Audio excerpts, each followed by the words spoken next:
अस्सलामुअलैकुम जी। Medical physics chapter 4 radiotherapy का topic है हमारे पास ब्रैचीथेरेपी।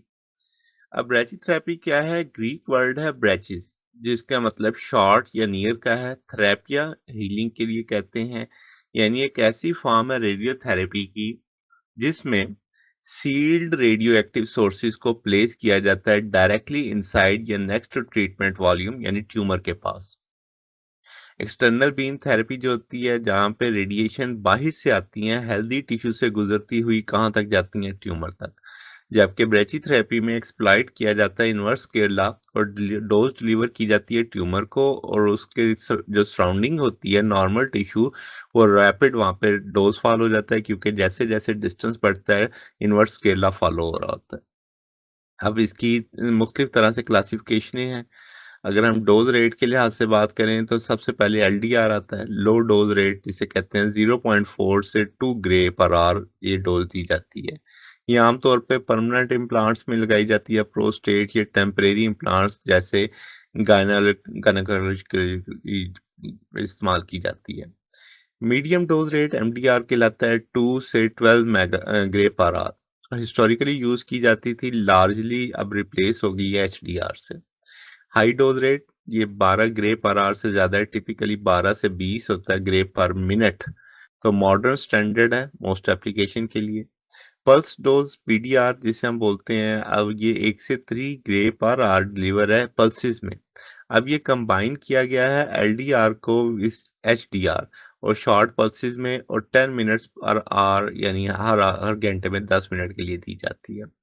अब इसका मतलब अगर हमसे दो चीजें एलडीआर और एचडीआर का कंपैरिजन मांगा जाए, तो दोनों में फर्क है।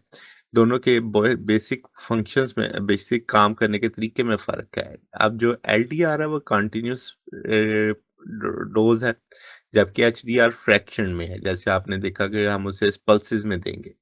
टाइम इसका घंटों में है, दिनों में है, इसका मिनट्स में है सिर्फ।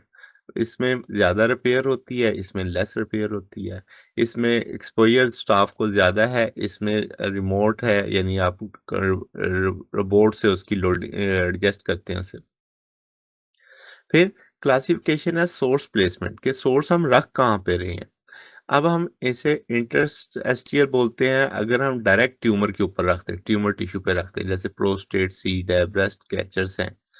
फिर इंट्रा कैविटी है, जहाँ पे हम नेचुरल बॉडी की जो कैविटीज है वहां पे सोर्सेज रखते हैं, जैसे वजाइना है, यूट्रस है। इसी तरह सरफेस मोल्ड है, जैसे हम सोर्सेज प्लेस करते हैं स्किन पे या म्यूकस पे, यानी जैसे आई प्लेग के ऊपर हम रख देते हैं। फिर इंट्राल्यूमिनल है कि जैसे हम नालियों के अंदर, खुराक की नाली के अंदर वगैरह रखते हैं एसोफेगस में, तो वहां पे रखें। फिर इंट्रापेरेटिव है, यानी जब हम सर्जिकल प्रोसीजर के अंदर इसे डिलीवर करते हैं। फिर ड्यूरेशन के लिहाज से भी इसकी क्लासिफिकेशन है, जैसे हमने ऊपर पढ़ा टेम्परेरी प्लांट, परमानेंट प्लांट। तो सोर्सेज जो रिमूव कर दिए जाते हैं प्रिस्क्राइब डोज के बाद, जब वो डिलीवर हो जाती है एचडीआर और एलडीआर में, तो devil time is critical variable, यानी नैनो सेकंड्स की ये टाइम तक जाती है बातें। फिर परमानेंट प्लांट्स की बात की जाए तो सोर्सेज जो सीड्स हैं वो परमानेंटली छोड़ दिए जाते हैं पेशेंट की बॉडी में, और जो डोज डिलीवर होती है over the life time of radio nuclide, जैसे जैसे वो डिके होता जाता है, जैसे प्रोस्टेट सीड। फिर अब रेडियो न्यूक्लाइड जो यूज किए जाते हैं ब्रैचिथेरेपी सोर्स में, उसमें सबसे ऊपर है इरिडियम 192। 73.8 इसकी हाफ लाइफ है, 380 किलोवाट इलेक्ट्रॉन वोल्ट की ये एनर्जी देता है। एचडीआर एलडीआर दोनों में यूज होता है, ज्यादा वर्सटाइल है हाई स्पेसिफिक एक्टिविटी के लिए।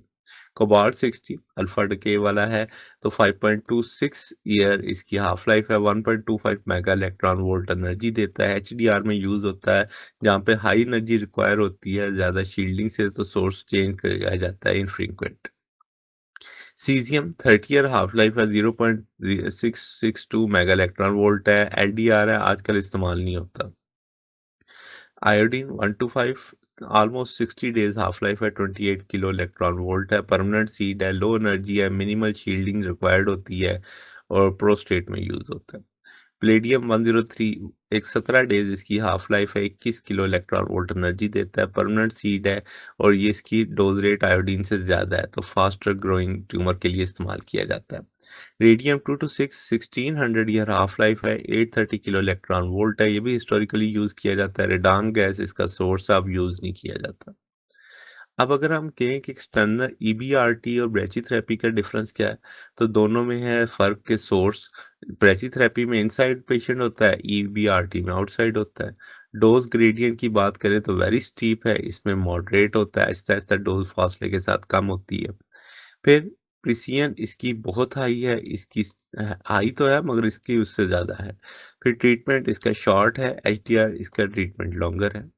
अगर हम एडवांटेज की बात करें तो हाई कंफर्मेबिलिटी है, यानी कि आप इसके जो मखसूस एंगल्स मखसूस कर्व के ऊपर इस्तेमाल कर सकते हैं वो इसमें बहुत ज़्यादा है, क्योंकि आप अपनी मर्जी से सोर्स प्लांट कर सकते हैं। शार्प डोज ऑफ है, यानी दूर होते जाएंगे तो डोज कम होती जाएगी। शॉर्ट ट्रीटमेंट ड्यूरेशन है। फिर रिड्यूस इंटीग्रल डोज है, यानी स्पेसिफिक रेडियो न्यूक्लाइड यूज करना है, आपको इंटीग्रल नहीं बनाना। लिमिटेशन की बात करें, इन्वेज प्रोसीजर है, रिक्वायर एक्सपर्टीज है, रिस्क ऑफ मिसप्लेसमेंट है, क्योंकि आपने एग्जैक्ट उसके करीब या उसके ऊपर रखना है तो इसमें बड़ा फर्क पड़ता है। फिर डोज हेट्रोजेनिटी है, यानी डाइवर्सिटी बहुत है हमारे पास, आप एक मखसूस एलिमेंट के साथ नहीं काम कर रहे। तो ये जनाब हमारे पास टॉपिक है। अगर आपको इसमें कोई बात पूछनी हो, डाउट हो, नीचे कमेंट्स में पूछ सकते हैं। वीडियो अच्छी लगी हो, वीडियो को लाइक कीजिएगा, दोस्तों के साथ शेयर कीजिएगा, चैनल को सब्सक्राइब कर दीजिएगा। अब तक के लिए इतना ही, बाकी इंशाल्लाह नेक्स्ट देखेंगे। ओके, अल्लाह हाफिज़।